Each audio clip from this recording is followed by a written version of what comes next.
Welcome back to the Emetophobia-free podcast. We are joined today by the lovely Chloe Tunnicliffe. Hello, Chloe. Hello.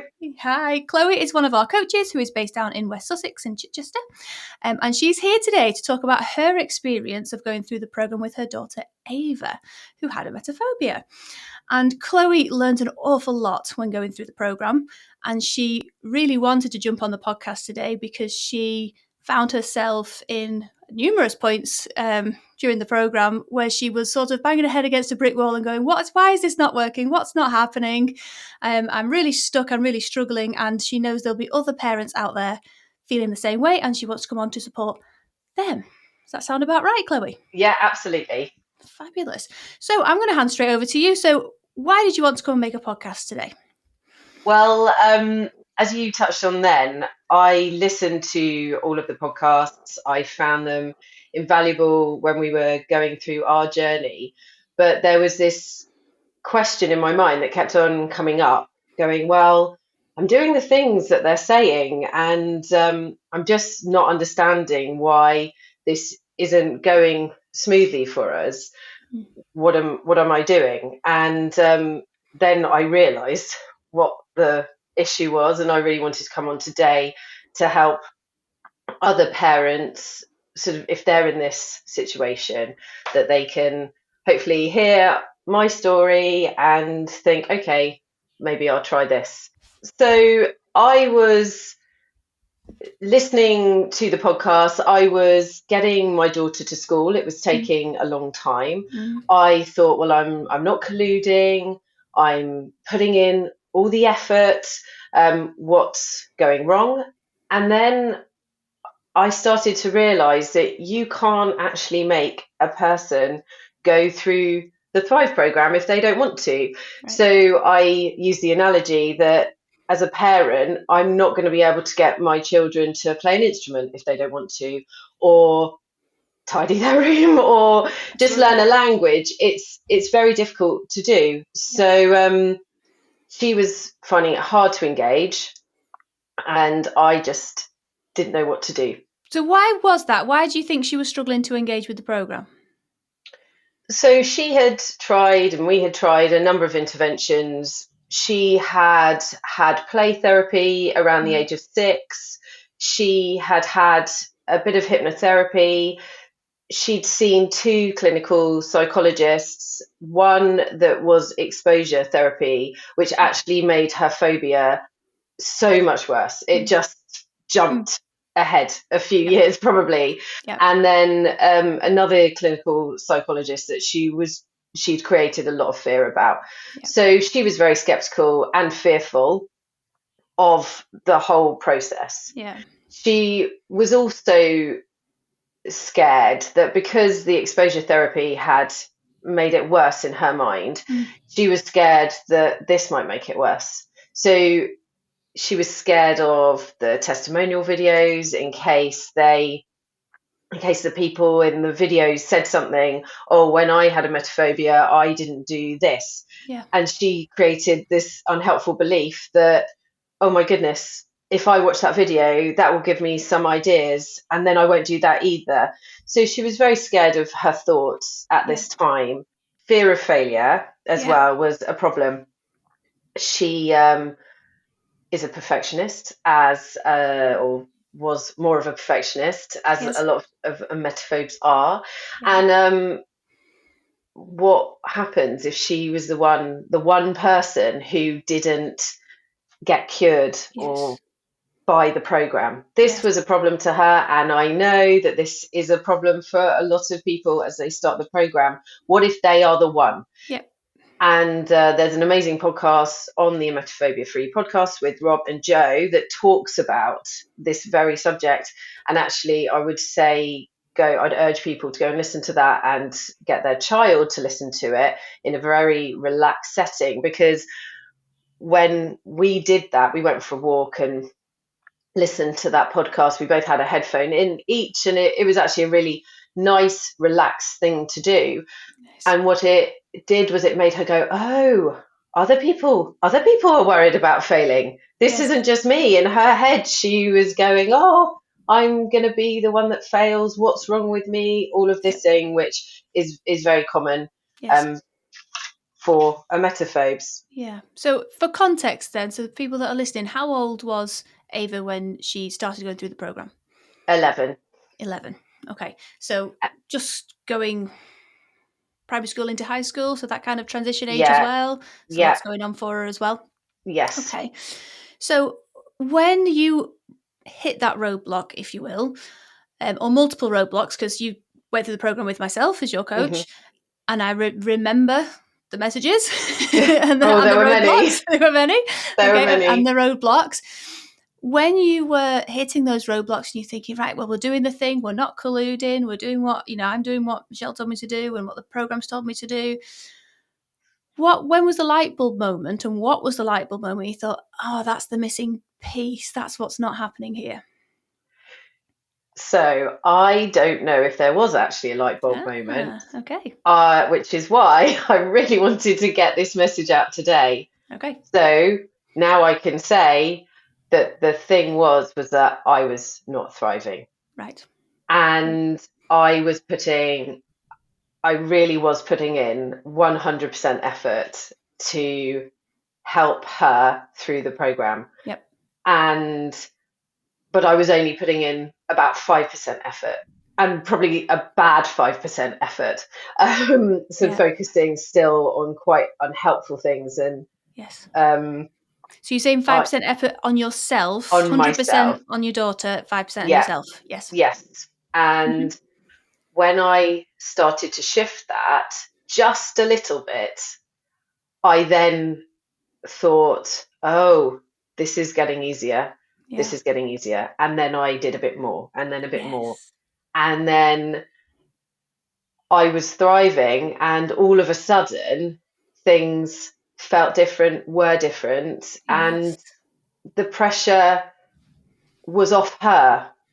Um, there, there are so many things on reflecting, which I hope to unpack in this podcast, Yeah. that I did not realize I was doing, and it came from a really, really good place. This is not Yes. my fault, but what I was doing wasn't actually that helpful. Brilliant. Love that. Okay. So let's just unpick what that means then, because for people listening, they may be thinking, well, what does thriving look like? What's thriving, and how would that impact, because I know for some parents they'll be thinking, but I'm fine. My life is fine. I'm ticking along quite nicely. The issues with my daughter or my son, and if my child didn't have this issue, then there would be no issue. There's no problem. So it's that understanding that there is this relationship between parents and children, even significant others and children, Hmm. don't need to be parents, whereby if you're not thriving yourself, you're not modeling that behavior, and your responses, emotional responses, and also responses to your child, won't be as effective and as helpful as possible. So let's just put it into a little bit of context then. So what ways were you not thriving at the time? Okay, so it'd been a bumpy few years. Mm, We had some big events that mm, happened in the yep, 5 years leading up to us finding Thrive. Um, Not, obviously there was a pandemic and we yep, were working in the NHS at that time, but aside from that, I had a significant bereavement, which was a shock. mm, And I had, well, grief impacted yes, me, yeah, or I was impacted by grief yes, quite considerably by that, as were the people around me.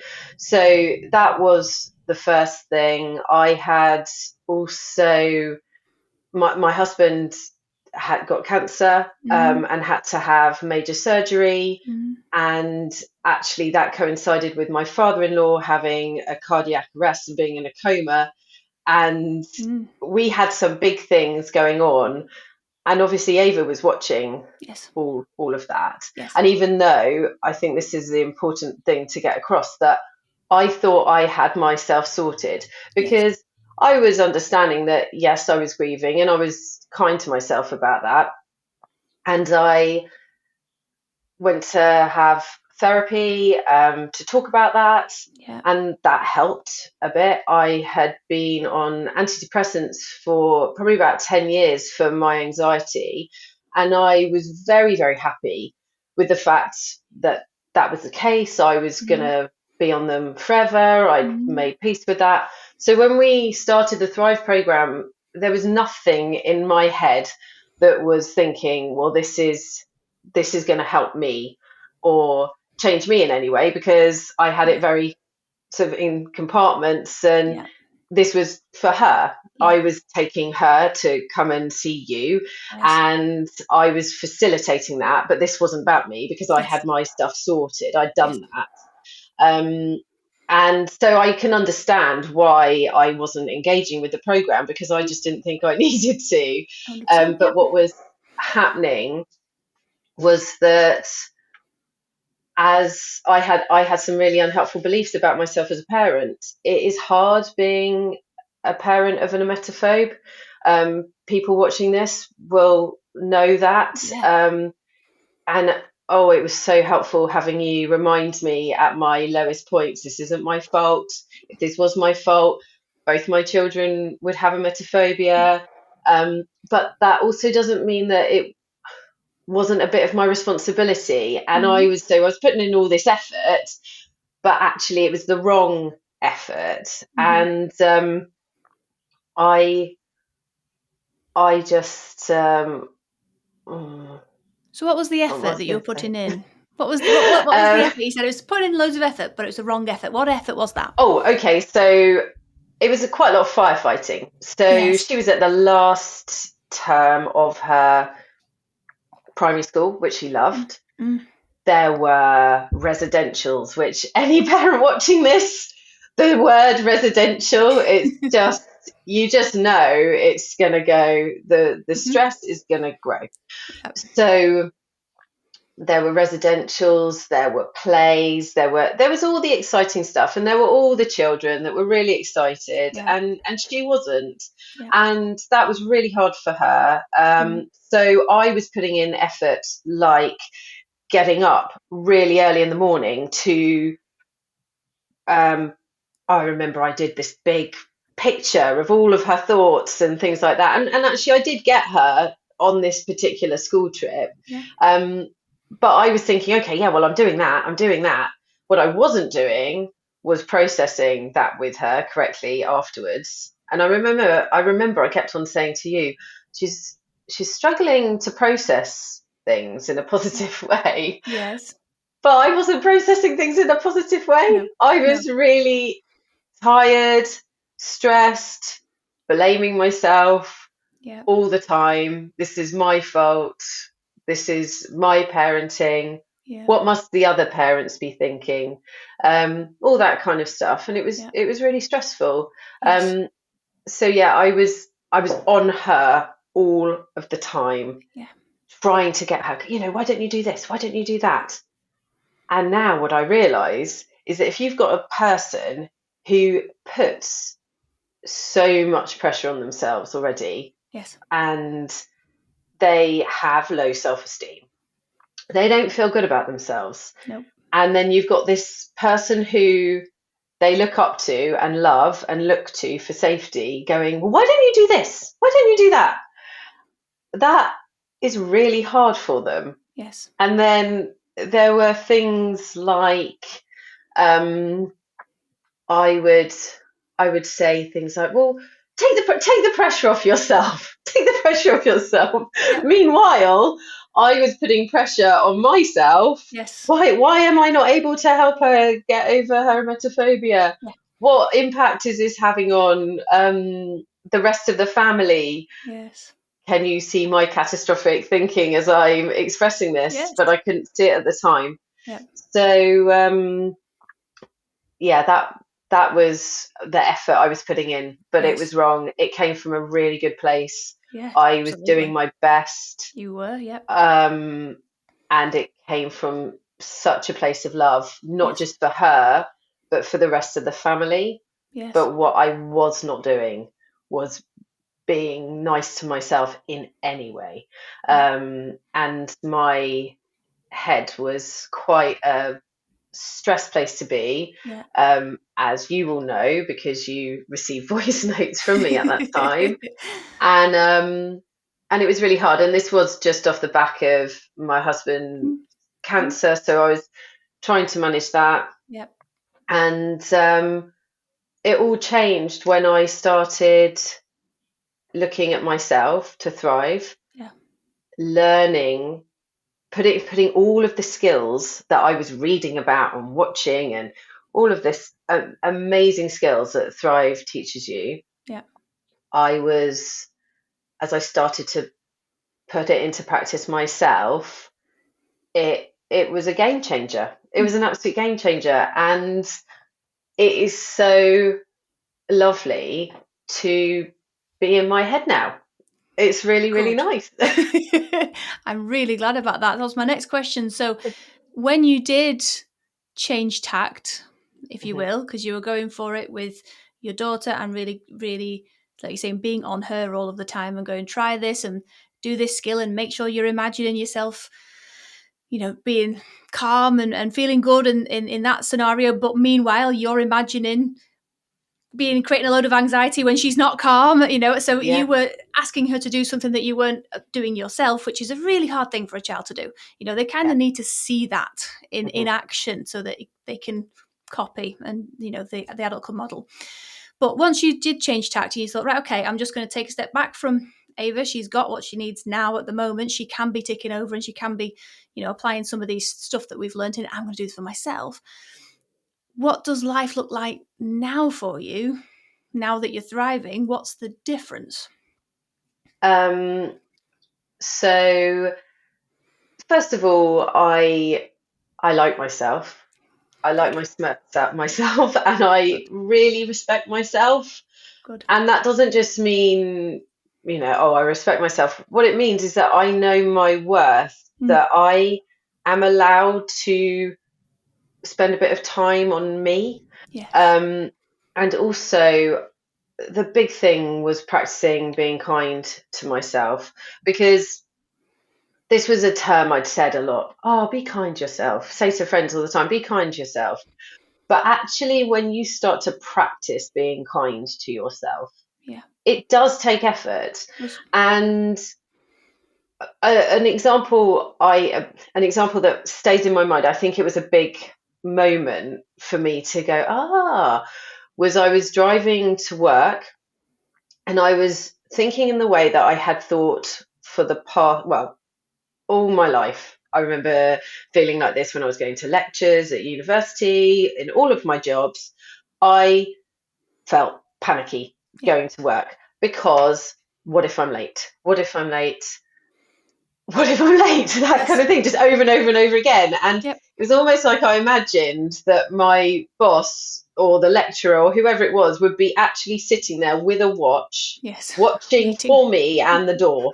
Um, and so I'd always have butterflies with things like that. And I was driving to work and I was doing my usual thing because it was a habit. I'd been doing it all my life. And I just stopped and paused and thought, okay, right, what's going on here? Good. And what is going to happen? First of all, what's going to happen if I Mm. am late? Mm. Is the world going to end? Am I going to get fired? Am I going to get into trouble? And if I am going to get into trouble, how would that be? Would I be all right? Yes, I'd Yep. be all right. And again, imagining myself walking into work, which actually was the case always, that I just walk into work and nothing would happen. Nothing Yep. would happen like all these things I'd been imagining all these years. Yes. And do you know what? It felt so good Yeah. to just go, oh, I'm a bit in control of my thinking here. This feels really nice. And so it is a bit like when you go for your first run Mm. and it's horrible Mm. and you find it hard, but you pushed on through. And then Yes. afterwards, when you can go, oh, that was hard, but that felt nice. And I might try that again. Yes. And it was exactly the same with this. And Brilliant. I just practiced it more and more and more. And that was great.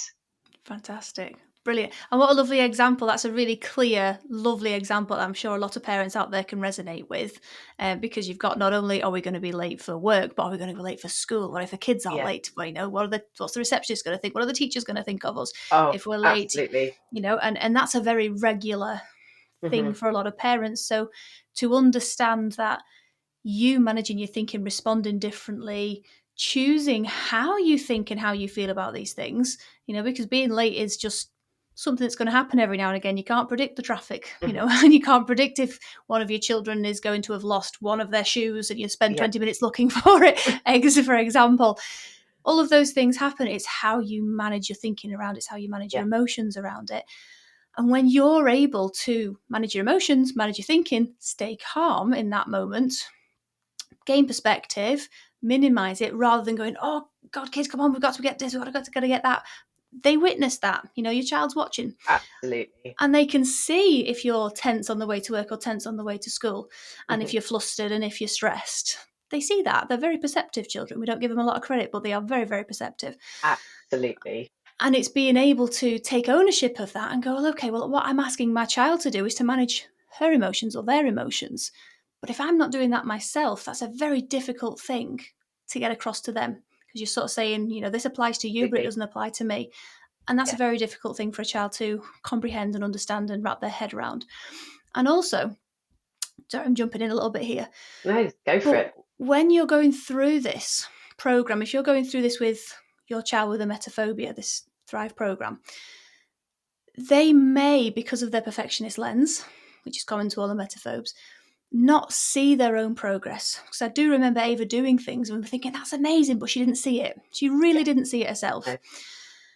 When they start to see you responding differently because Yeah. you're changing your habits, you're changing your responses, they see that.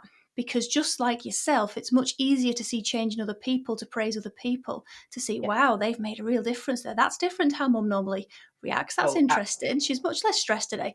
yeah. She can see that, but because of her perfectionist lens and that low self-esteem, she doesn't see it in herself. So it's a really effective way of going, do you know what? I've applied this thing that you're working on. I've been working on it too.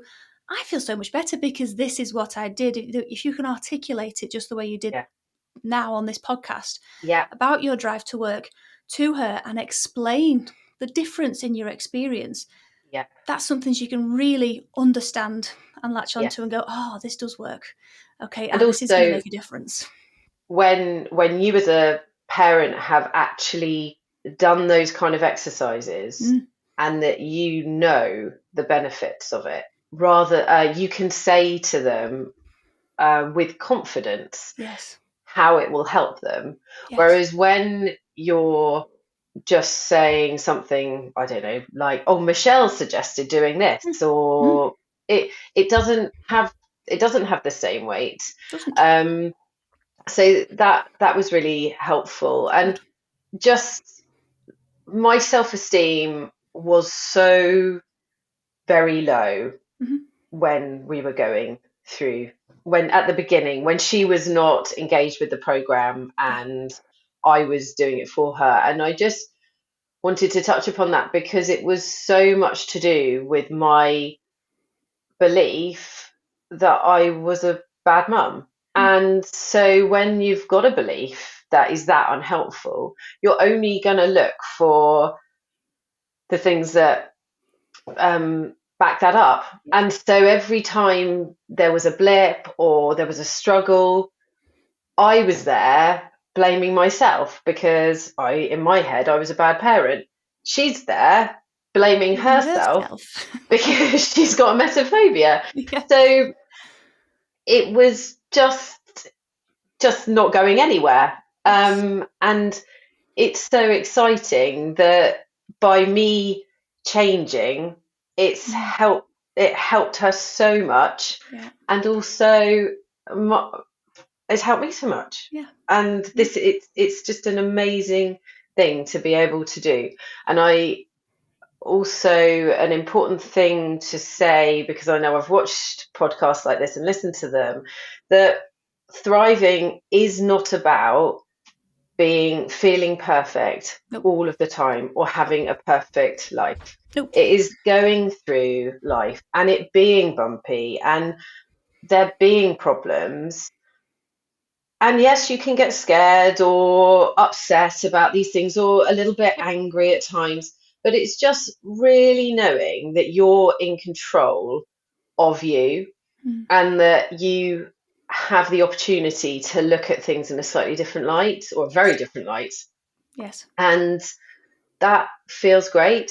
Yeah. My husband still, well, he doesn't have cancer at the moment, but he is at an increased risk of having cancer, and we're young and we've got a young family. And yes, that's hard, Mm. but I'm able to look at it differently because of the skills that I learned through Thrive. Yes.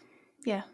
And how invaluable is that? Because Mm, anybody can see that situation is difficult. There's no mm. sugarcoating that. That's a No, horrible no, situation to be in. yeah, But understanding that you have a choice of how you respond, how you yeah, think about it, the perspective you gain, the story you yes, tell yourself about it, yes. it's priceless, Mm. isn't it? Isn't It it? really Yeah. is. And I think one of the sort of strap lines of Thrive is your life, but better. Is it? And that is what it is. It Yes. is my life still. Nothing has changed in my life, but Yeah. it is so much better.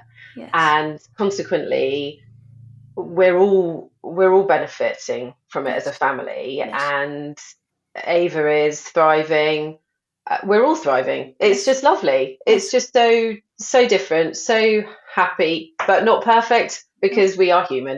And Absolutely. that's a very important thing to remember as a parent when you're going through this and you are potentially beating yourself up about it. Don't tell yourself that, okay, well, thriving is perfect. It Hmm. isn't. No. It's just being human and just being able to deal with things in a far more helpful way. Absolutely. Absolutely. So let's just expand on that a little bit then. So parents watching this might be thinking, okay, well, that's all well and good, but perhaps Chloe's daughter wasn't as severe as my daughter. Perhaps her emetophobia wasn't as bad as my daughter's was, or my daughter's is, or my son's is. Um, do you want to just give us a little bit of context as to the challenges that you were facing with Ava at the time that you came to the Mhm. program and the difference now? Yes. So she was from a young age sensitive to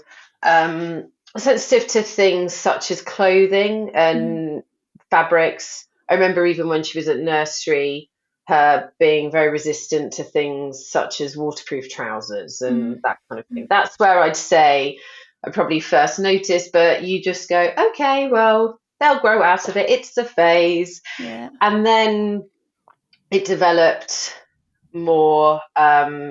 Well, just before she started school, there was an incident which involved her being sick in front of a big group of strangers, Mm, and that impacted that very much so. And yeah. that was my narrative when I came to you and I met you. I Yes. talked to you about that.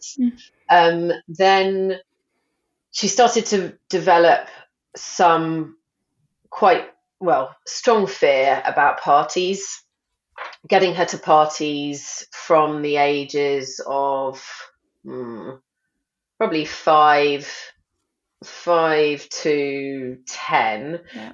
Parties were difficult and I really did get her to those parties, and Mhm. I don't actually know whether I who can say whether that was the right thing or wrong thing to do, but I got her to those parties, but she found it very stressful, and it probably really knocked her self-esteem as well, being that upset and all of her friends seeing her. Because I know actually as a parent, I found that hard Yeah. when you're standing outside with a daughter who's very upset and everyone else is running in. So it was hard for both of us doing that.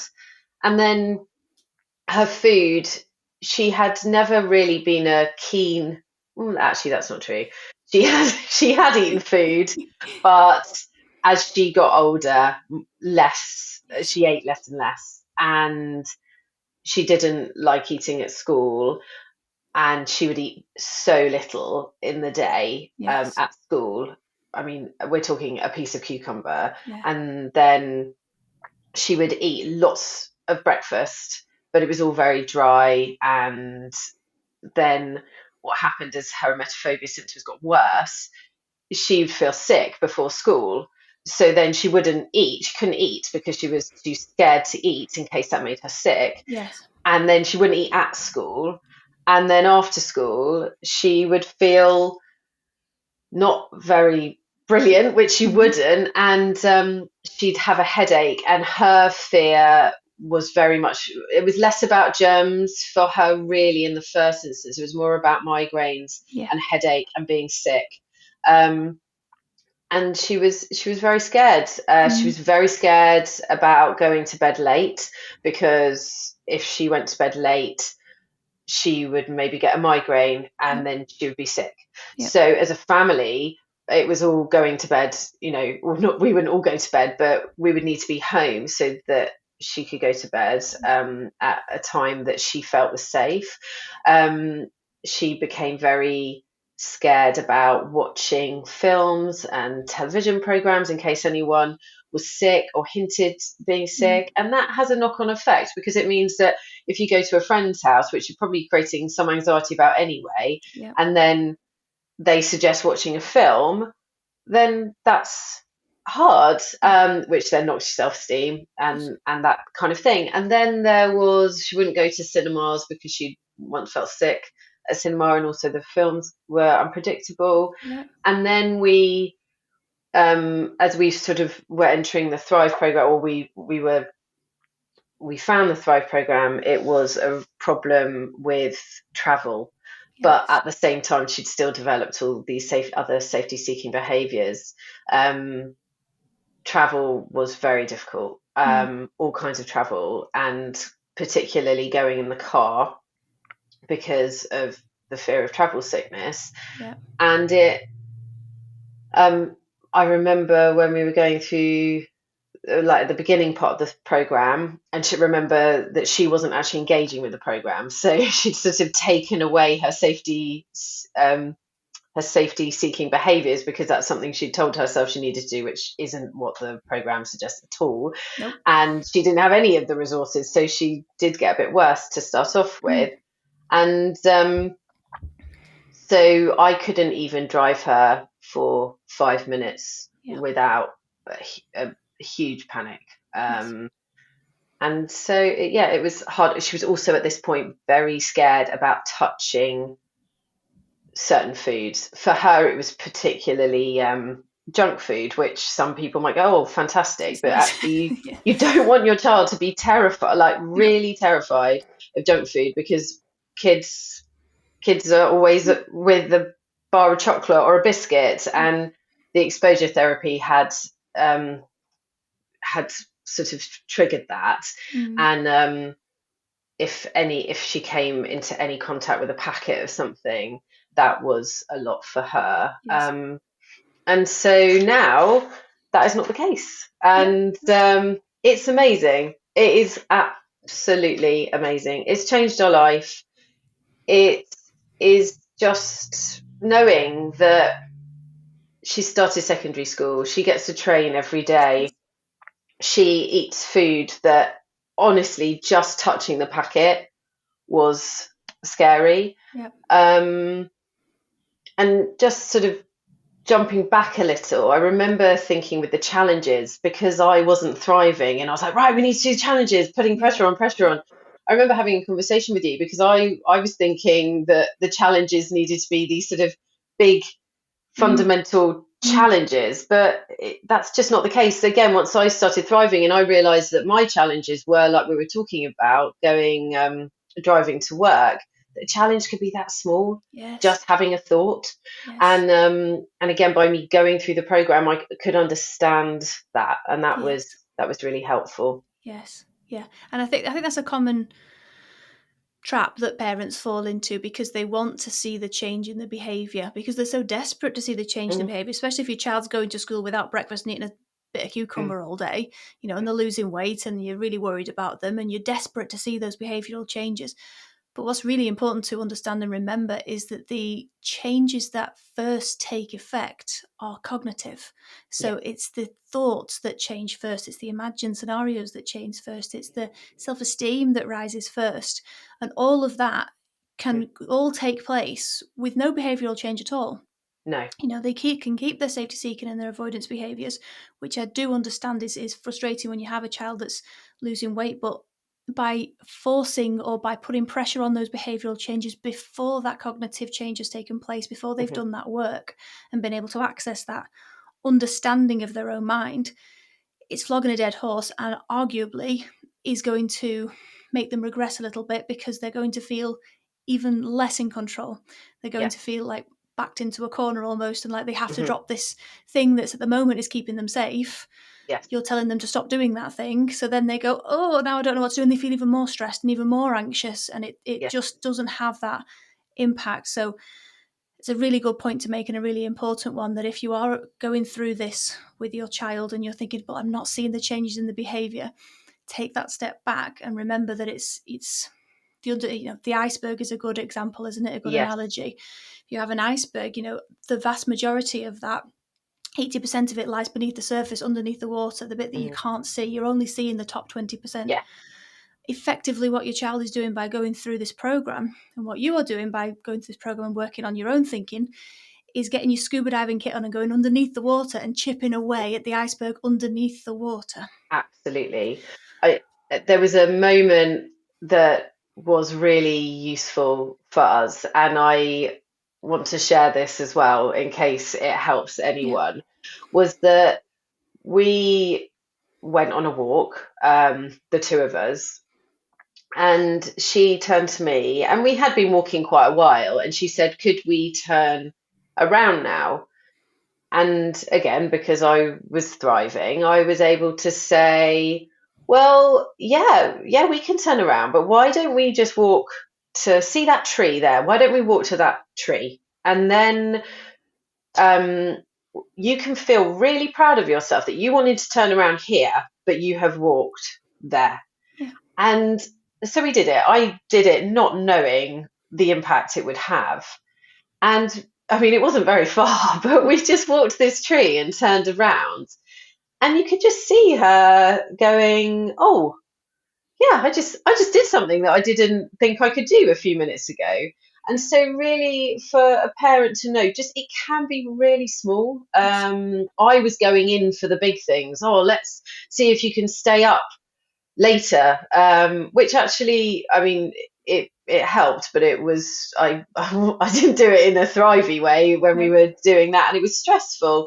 Yeah. But I remember you saying to me, it shouldn't be scary. And I didn't quite get that, but then once I started doing it myself, I was like, oh no, No. those things aren't scary because I'm in control of. I'm choosing to do it, and Yeah. I'm doing that. Yes. Absolutely. Absolutely. So the impact on Ava, then, you say she's not doing any of those things anymore. She can travel. I recall you've been not so long ago on a lovely skiing trip, which Yes, involved multiple hours worth of different travel, yeah, and she was yeah, able to manage that, and she got through it. Not perfectly, but she mm, got through it, because again, yeah, we're not aiming for perfection. That was one of the first times, I think, wasn't it, since you went through yes, the program, that it was such a long day yes, of travel. yeah, And she did create a bit of anxiety, but she coped and she got through yeah, it. And she was able to come back with a lot yes, less anxiety because yes, she processed it well. yes. So, absolutely fabulous. What would your top tips for parents be then? If your child Okay, is, not thriving them. No, if you're not thriving yourself or your child's struggling to okay. engage. So my top tips would be, first of all, actually this is in a bit of a random order, but the Go for thing it. that's just going to say now is social anxiety. Now, I really did not think I had any social anxiety, which, if anyone who knows me is watching this going, really? You didn't know that? But I didn't know. And the thing is that I I love people. I Mm, absolutely love people. I can walk into a room full of people and just love it. yeah, Um, and so I thought, well, I haven't got social anxiety, and I'm not someone who needed my children to be perfect. So I was like, oh well, they can be who they want to be. And so again, I thought, well, no, that's not me. But when I actually realised how much I care what people think of me and the person that I am. Yeah. Do they think I'm kind? Do they Yes. realise that what I was saying then was a kind thing to say? I wasn't criticising them. Um, I reflecting about it. I found it hard telling my children off in front of people. I was quite self-conscious about that when they were younger. I did work on that, but it is something that I hadn't quite realised that that's a social anxiety thing. Yeah. Um, so I would just ask parents to just have a little think about where they might be presenting some social anxiety, Yes. because Ava and I sat there looking at the manual going, oh no, this isn't us. And Yeah. actually we were wrong. Yes. We were wrong, and it was a big part of it, and Mm. just learning to understand that we don't know what people are thinking about us. But if we are telling ourselves that we're rubbish parents, for example, we're gonna think, oh, that person thinks I'm a rubbish parent. That person looked at me in Absolutely. that way because they think too that I'm a rubbish parent. Yeah. So just really be mindful of that. That would Yes. be my first Yes. tip. Just for a bit, can I Um, actually add a bit of context to that as well? yeah, sure. So, social anxiety, there's a bit of misconception or a common misconception around it, which is that, as you said, I love people, I'm outgoing, I Mm, can speak to people, I don't worry about going into a room of crowded people, and I love parties, so therefore I don't have social anxiety. How outgoing you are in a social setting has no bearing on your level of social anxiety. You can be incredibly outgoing, you can be incredibly sociable, you can have a big group of friends and love partying and be very confident in public speaking.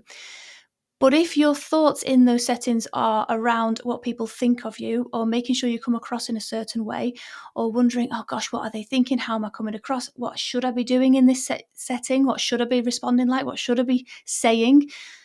Those are socially anxious thoughts, because what you're doing is you're worrying about what other people are thinking. Whereas on the flip side of things, people often, again, misconceive that the shy person, the quiet person, the person who isn't, front and center, that they've got social anxiety. yeah, They're the ones that worry all absolutely. the time. And again, there's no correlation. You can be completely socially confident, at ease in your own skin, completely calm, not overly worried about what anybody else is thinking in that room, but choosing to stay quite quiet in the corner because that's what you want to do. It's not Yeah, because you don't think you can go and talk to people or you lack those skills. You're just choosing not to do it, and yeah, you're not bothered what other absolutely. people think. So I think it's just understanding that social anxiety is that worry about other people, that overly caring what they think Yes. and what they think of you and wondering what they think of you. Yeah. That's social anxiety. So if that is something that you do as a parent, it's very much, as Chloe was saying, not dismissing that part of the manual. If you've got an outgoing child and you say, oh, that's not them, and let's skip past that Mhm. chapter, Yeah. it's still very relevant. Emetophobia, one of the pieces of the puzzle, one of the ingredients in the emetophobia cake is social anxiety. There will be some present. So it's Yeah. making sure that you're able to identify that.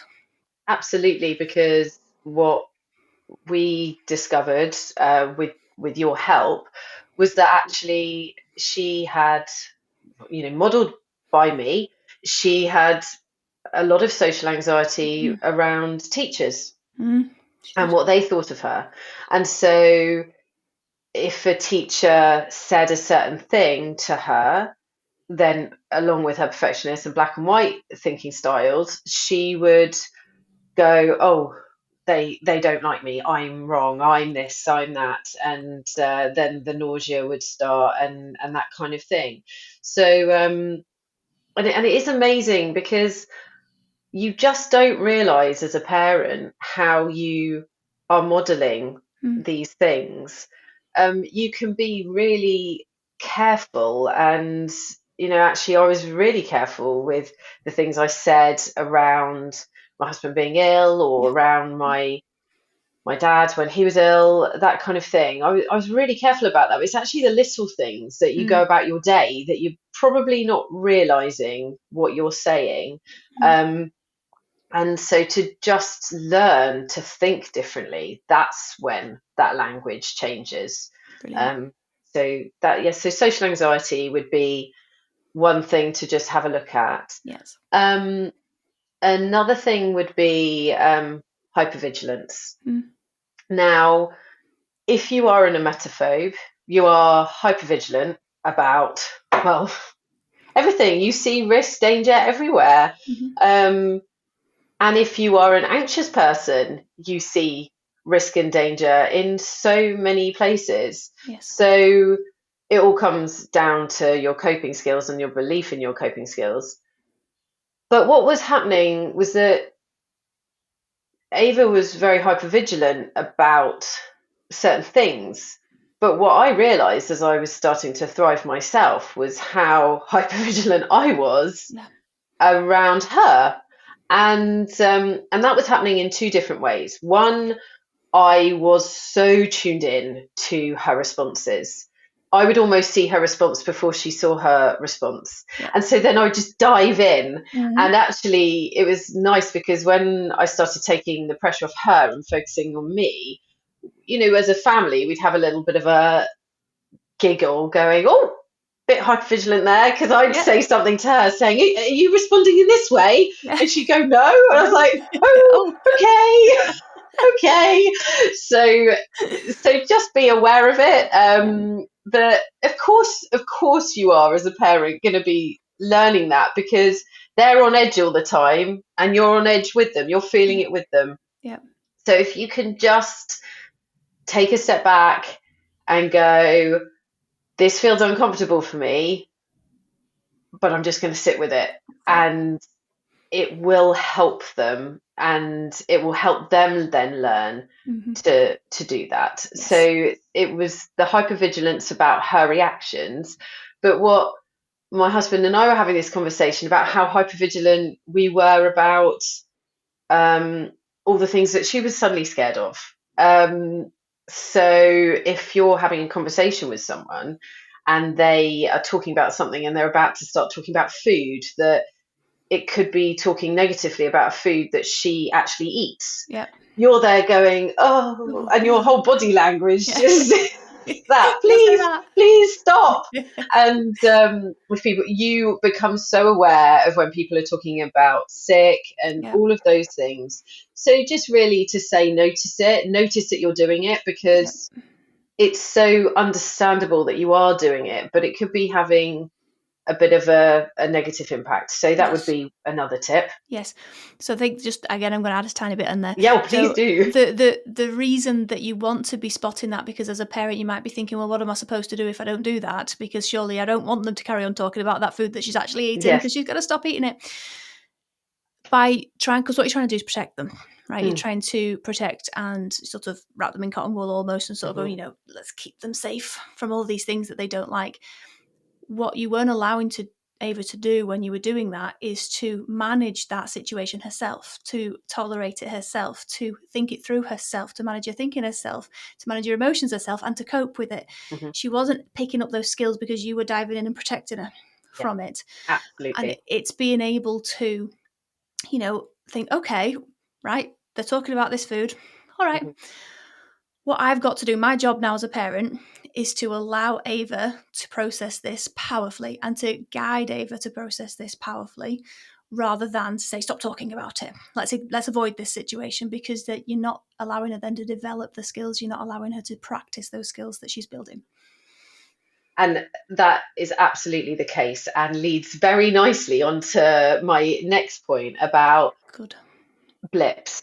Yeah. So a blip is what we call in the program when a wobble, really. And I think when a significant other or a parent can start to look at blips as a really positive learning opportunity, Correct.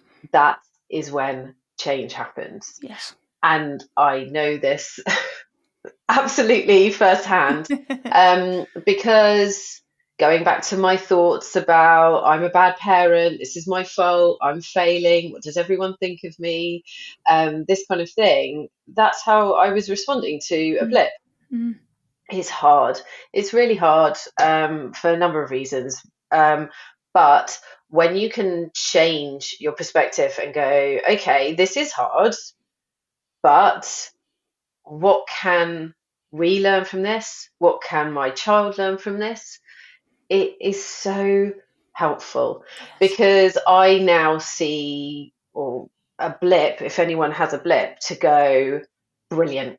This is going to really push everything forward in the right direction Yes. because there will be some learning from it. And just by having that attitude, it means that you are more likely to tolerate a person having a conversation Mm. about something you don't want them to talk about in front of your child, Yes. because you can instead look at it going, okay, this could raise some issues here, but great opportunity Yep. for some learning, great opportunity for practicing our Thrive skills, Mm-hmm. and it just helps.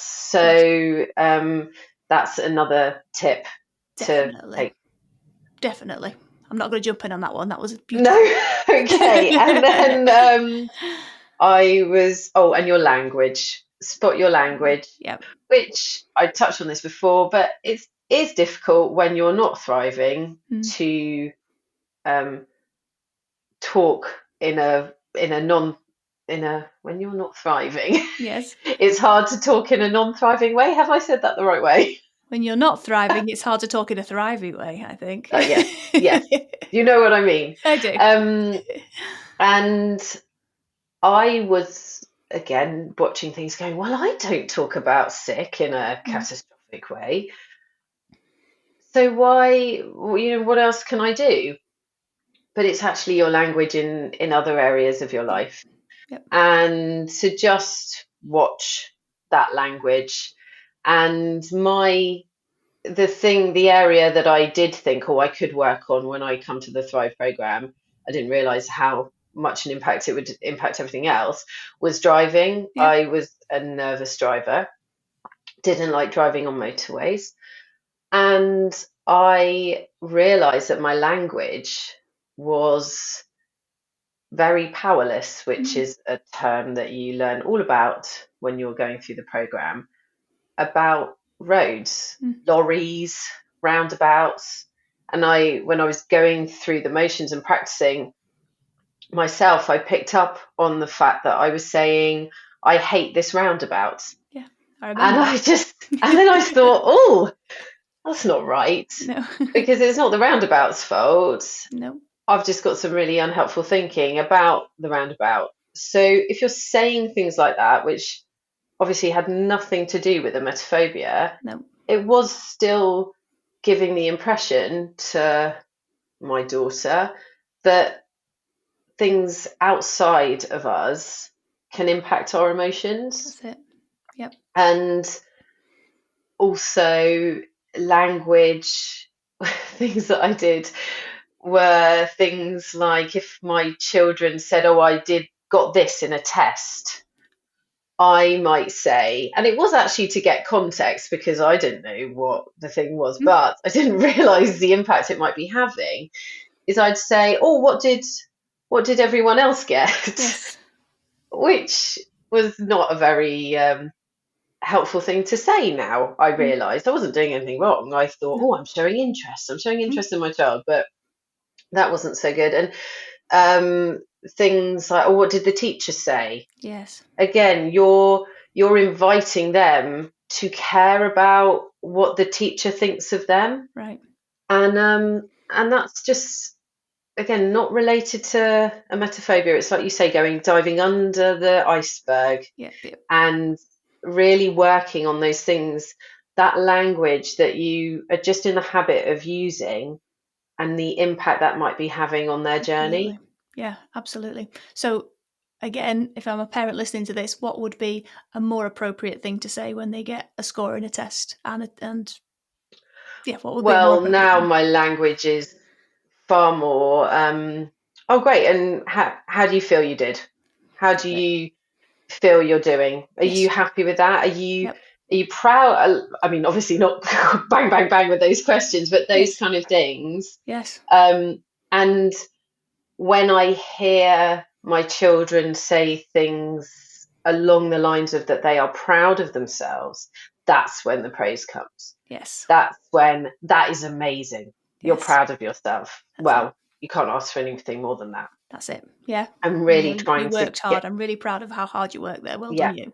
You know, yeah, it's rather than you absolutely. did really well, you worked hard. Yes, Brilliant. You know, and if they say, "Oh, I absolutely. could have done better," you go, "Cool, okay, you can Yeah, do that yeah, next time. Fabulous. exactly. Love recognizing it." Yeah, You know, yeah, rather than, "Oh, yes, you should have done better. What? How could you do that? You know, I go and know. go pick up those 2 marks next time or whatever else." It's just allowing them to understand that they're creating their experience Yes, based on how they absolutely. speak into themselves, and you as the parent facilitating that. So that's spot on. Brilliant. Yeah. Was there any more little top tips? Um, I mean, I touched on it before, but really just take a step back and have a moment in the craziness that there is when you've got an emetophobe as a child, Yep. to really look and try and identify what unhelpful beliefs you might have about yourself. I would just sort of get to know what they are and Yes. then work on it. Work on those. Yes, absolutely. Fabulous. I think that's been a very, very insightful and in-depth conversation, Chloe, and thank you so Oh, much for coming to share that, because it's such a difficult thing. As you were talking, you know, when you've got a child as an emetophobe, it's hard to know how mhm, to respond, it's hard to know what effort to put in, it's hard to know where to direct your attention, because yeah, as a parent your attention is pulled and left, right, you know, especially if you've got more than yeah, one child. You've yeah, got work, you've got absolutely. family, you've got, you know, all these different things going on, and a finite number of hours in the day. So, what can I do that's going to have the most impact? And sometimes when we see, okay, here's a problem, here's my daughter, she's struggling with this problem, right? Let's really focus on this problem. Let's focus on sick. Let's focus on the fact she won't touch these sugary foods. Let's focus on the sugary Yeah, foods. So you're looking at this problem, if you will, but actually that's not going to be the most effective, because that problem no, is just a symptom of all of this stuff underneath. yes, So absolutely. it's looking at the stuff underneath, and you as a parent and your day-to-day language and your day-to-day thinking, your day-to-day managing of your emotions. What message am I sending my child here? What am I modeling here? Because that is going to have a massive impact on their journey and their belief in their own ability to change. Because if you Yeah, change, they'll think, so can yeah, I. I know, absolutely. Yes. It's and also thank you to you, Michelle, for your patience You're whilst I welcome. was, and there the things. Yes, you just remember.